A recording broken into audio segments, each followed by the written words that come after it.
So మీరు మీ సినిమాల్లో ఎక్కువ కాస్ట్ గురించి టాపిక్ చేసే డైరెక్టర్ మీరు. యూ హ్యావ్ డిస్టింక్ట్ ఒపీనియన్, ఇప్పుడే మీరు చెప్పారు కూడా. ఇందాక నేను అన్నట్టు నేను తప్పని కూడా కాదండి. కాస్ట్ మనకి హామ్ చేసే లెవెల్స్ ఏంటో తెలుసుకోవాలి.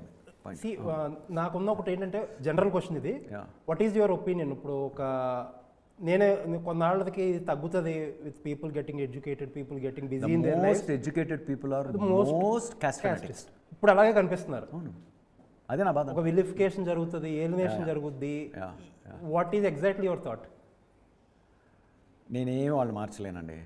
నా థాట్ ఏం లేదు. ఎందుకంటే నేను చెప్పేదల్లా ఇప్పుడు నా పార్ట్నర్, నా రైటర్ పార్ట్నర్, నా director partner Kiran Jayakumar.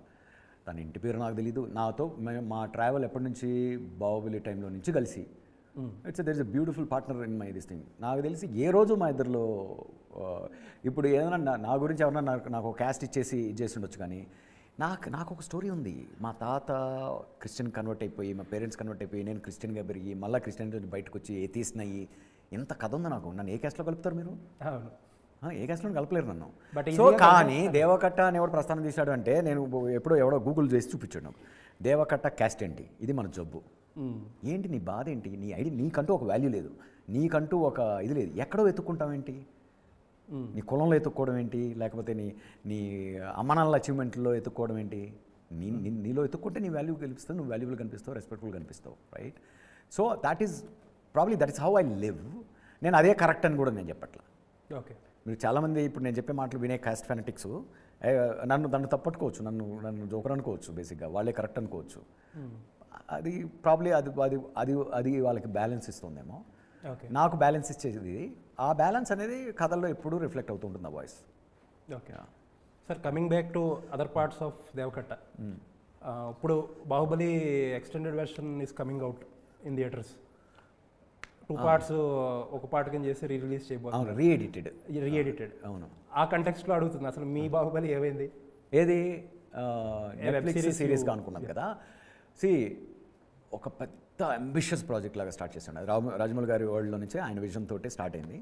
But ఆ విజన్కి కావాల్సినంత టైము, రిసోర్సెస్ దగ్గర కొంత దూరం వెళ్ళిన తర్వాత it's too big, too long commitment. నీకు ఒక గేమ్ ఆఫ్ థ్రోన్స్ లాంటి అంబిషన్తో ఏదైనా చేయాలంటే, అది ఒక మనిషి 10 ఏళ్ళు ఒక పుస్తకం రాస్తే, దాన్ని ఒక టీం 10 ఏళ్ళుగా స్క్రీన్ ప్లే రాస్తే, ఆ తర్వాత ఒక టీం, అంటే ఇది 2-3 అట్లీస్ట్ ఒక దశాబ్దం పని. అది ఈవెన్ ఒక ఆయన సృష్టించిన వరల్డ్ నుంచి తీసుకెళ్ళడం కూడా ఇట్స్ ఎ లాంగ్ ప్రాసెస్. అది ఓవరాల్గా ఒక టీమ్గా అందరం కలిసి వెళ్తూ ఉన్నప్పుడే లైక్ ఓకే, నా this is not the right way. Like మనం రైటింగ్ ప్రాసెస్ కంప్లీట్ అవ్వకుండా మనం షూటింగు, సెటప్లు ఇట్లోకి వెళ్ళడం అనేది, ఎందుకంటే ఇప్పుడు రైటింగ్లో స్క్రిప్ట్ క్లారిటీ రావడానికే కొన్ని సంవత్సరాలు పడుతుంది. సో ఆ ఎక్స్ప్లోరేషన్లో we thought like probably we might this is ఇంత అంబిషియస్ ప్రాజెక్ట్ని ఈ ప్రాసెస్లో కాదు చేయాల్సిందే అని అందరం కలెక్టివ్గా తెలుసుకొని చాలా రెస్పెక్ట్ఫుల్గా అగైన్ మేమందరం మళ్ళీ ప్లాట్ఫామ్తో మాకు జర్నీస్ ఉన్నాయి, మాకు వేరే ప్రాజెక్ట్స్ నడుస్తున్నాయి very this thing okay fine will keep it away, will work on something else అది అని చెప్పి we're still collaborating, we're working future. And also నా జీవితంలో ఇప్పటివరకు బెస్ట్ ప్రొడ్యూసర్స్ అంటే ఆర్క మీడియా అండ్ కృష్ణ విజయ్. ఇప్పుడు ప్రస్థానం తీసిన కూడా కృష్ణ విజయ్, ఇప్పుడు మా ఇసబ్ తీసింది ఆయన. సో ఓన్లీ ఇలాంటి పీపుల్ ఎక్స్పాండ్ అవుతూ పోతారు నా లైఫ్లో. సో ఇలాంటి జర్నీ ఇలా కథలు రాసుకుంటూ నేను చేస్తాను. సార్ నెక్స్ట్ క్వశ్చన్ వచ్చి ఆబ్వియస్ క్వశ్చన్, అది రాజమౌళి గారి నెక్స్ట్ ఫిల్మ్కి ఆబ్వియస్లీ యు ఆర్ అసోసియేటెడ్, దాని గురించి ఎక్కువ మీరు మాట్లాడారని తెలుసు. అసోసియేటెడ్ కాదండి, నేను రాజమౌళి గారి అభిమాని ఫస్ట్ ఆఫ్ ఆల్. ఆయనతో ఆన్ అండ్ ఆఫ్ ఎప్పుడైనా ఇంటరాక్షన్స్ ఉంటుంటాయి, అంతవరకే ఇంటరాక్షన్. అంటే బేసిక్గా ఏదైనా ఇప్పుడు బాహుబలికి ఒక డైలాగ్ రాయమని చెప్పారు. సో సిరీస్ అప్పుడు మేము జర్నీ, ఆయన మమ్మల్ని ట్రైన్ చేశాడు, ఆయన వరల్డ్, ఆయన వర్కింగ్ ప్రాసెస్ చాలా ఎంజాయ్ చేస్తాను నేను. సో అలా ఆన్ అండ్ ఆఫ్ ఉంటాయి. So beyond that I won't be able to come. So ఈ సినిమా గురించి నేను అసలు మిమ్మల్ని ఏం అడగను కూడా, బట్ ఒకళ్ళు నాకు ఒక మాట చెప్పారు, ఆ టీంలో ఉన్న ఒక పర్సన్ నాకు ఒక మాట చెప్పారు. రాజమౌళి గారు has utmost respect for Deva Katta గారు, బికాజ్ మీకు అవకాశం ఇచ్చి మిమ్మల్ని ఒక టీమ్గా వర్క్ చేస్తుందంటే దట్ ఈస్ ఆబ్వియస్. మీకున్న రెస్పెక్ట్ గురించి మీరు చెప్పేది. నేను దాన్ని కొంచెం ఎక్స్పాండ్ చేస్తాను. ఓకే, రాజమౌళి గారు అందరినీ రెస్పెక్ట్ చేస్తారు. Okay, nice. అందరినీ వాళ్ళ యాంగిల్లో రెస్పెక్ట్ చేస్తారు. అదేంటంటే ఆ టాలెంట్ ఆయనకు అవసరమైనప్పుడు ఆయన జర్నీలో భాగంగా కలుపుకుంటారు, రైట్? అది and that's why all of us respect him also.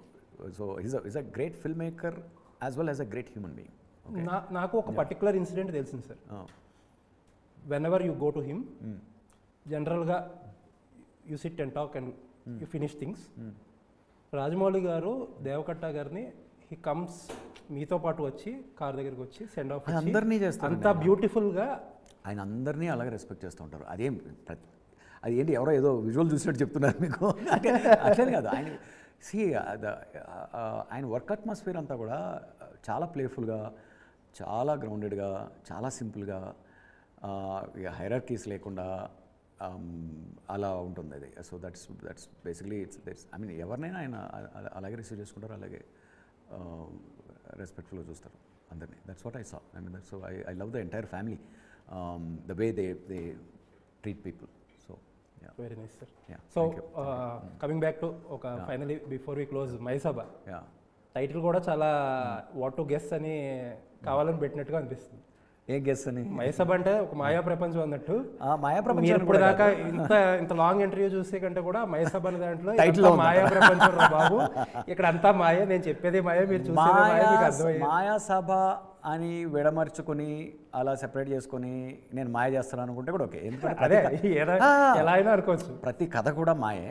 మనం ఏమంటాం కదా, మ్యాజిక్ అంటారు కదా. సో మ్యాజిక్ అంటే మాయే కదా. సో ఆ విధంగా నేను అది కాంప్లిమెంట్ అనుకుంటున్నా. Mayasabha is a magical experience అనుకుంటున్నానే.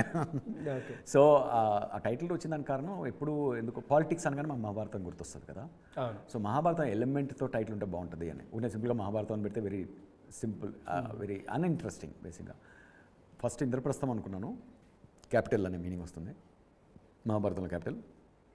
అలా అది కూడా కొంచెం కాంప్లికేటెడ్గా ఉంది అనిపించి చాలా సింపుల్గా మనకి చిన్నప్పటి నుంచి మైసభ డైలాగ్స్ అంటూ నాటకాల్లో కానీ ఎక్కడైనా ఫేమస్ కదా అవన్నీ. మన కల్చరల్ వర్డ్ ఆర్గానిక్ మనకి. సో ఈ థాట్ రాగానే అందరూ ఓట్లు ఇస్తారు, అందరికి కనెక్ట్ అయింది, సింపుల్గా అనిపించింది. సో దట్స్ ఇన్ ఏ వే ఏంటంటే మైసభ కాబట్టి ఇల్యూషన్ పవర్. రేపొద్దున్న సిరీస్ వచ్చాక దేవ గారిని జడ్జ్ చేసే వాళ్ళకి కూడా అదే చెప్పొచ్చు, ఇది మైసభ ఎలా కావాలంటే మాయసభ అనుకోవచ్చు, మాయ చేసాడు అనుకోవచ్చు, అవన్నీ మంచి మాటలే. Anyways, very nice talking to you, sir. Thank you so much. Looking forward for the series. Thank you. And also looking forward for your next film. Thank you so Hopefully, this series will lead to many big things. I hope so. మీరు అనుకునే big things కాదండి, మేము అనుకునే big things కూడా. So మీరు అనేది కూడా నేను కంక్లూజన్, నాకు బిగ్గెస్ట్ థింగ్ ఏంటంటే నేను నెక్స్ట్ చెప్పాలనుకున్నా కదా, as best I can tell ఆ రిసోర్సెస్ వస్తే that is the biggest thing I can expect. నేను చెప్పాలనుకున్న కథలన్నీ చెప్పడమే the biggest thing I can. Very nice అండి. ఎంఏ న్యూస్కి టైం ఇచ్చినందుకు thank you so much. Enjoyed. Okay.